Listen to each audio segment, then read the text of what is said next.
जमाल ने जैसे ही घर को बेचने की बात की कि इस घर को बेचकर सबके हिस्से दे दिए जाएं, तो उस बात को सुनकर बेबी बाजी बहुत ज़्यादा परेशान हो जाती हैं और दिल ही दिल में बैठी रो रही होती हैं।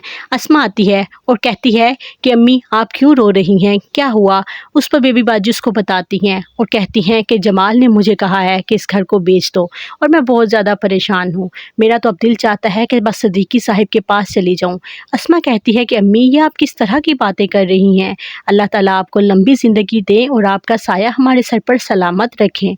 लेकिन बेबी बाजी कहती हैं कि नहीं अस्मा, मेरा अब दिल चाहता है कि मैं बस ऊपर चली जाऊं, मैं बस सदीकी साहिब के पास चली जाऊं ताकि मैं इस घर से ना निकल सकूं। मैं इस घर को बिखरता हुआ नहीं देख सकती। उधर वलीद भी समन के पास जाता है और उसको भी बताता है कि जमाल भाई इस घर को बेचने की बात कर रहे हैं और हमारा घर ऐसे रेत की तरह बिखर रहा है और टूटता जा रहा है। क्या हम भाई अब अलग हो जाएंगे?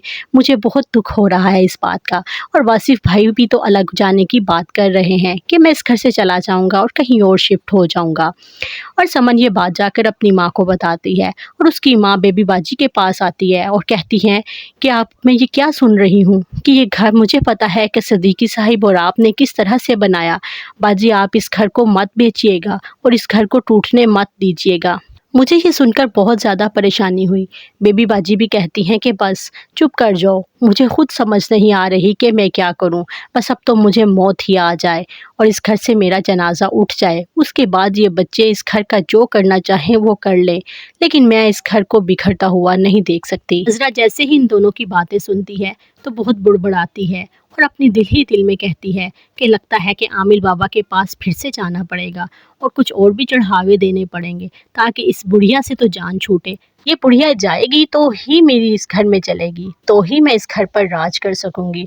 आज वासिफ चला जाएगा, ये बुढ़िया भी मर जाएगी और उसके बाद मैं अकेली इस घर में रह जाऊंगी। लेकिन वासिफ जाते जाते अपने जमाल भाई को गले लगा कर कहता है कि भाईजान आप ये घर मत बेचना, मुझसे गलती हो गई थी, मैंने गुस्से में बहुत गलत कहा आपसे। नाजरीन, उम्मीद है कि आगे आने वाली साथ में वलीद अज़रा का पोल खोल देगा, क्योंकि वलीद अब अज़रा का पीछा करेगा कि आखिर वो जाती कहाँ है और वो तावीज़ धागे करवाती भी है या नहीं। और वलीद को पता चल जाएगा और वो सबको बता देगा और मज़ा तो तब आएगा जब इस अज़रा का पोल सबके सामने और स्पेशली जमाल के सामने खुलेगा और जमाल से फिर इसकी खूब बेइज्जती भी होगी।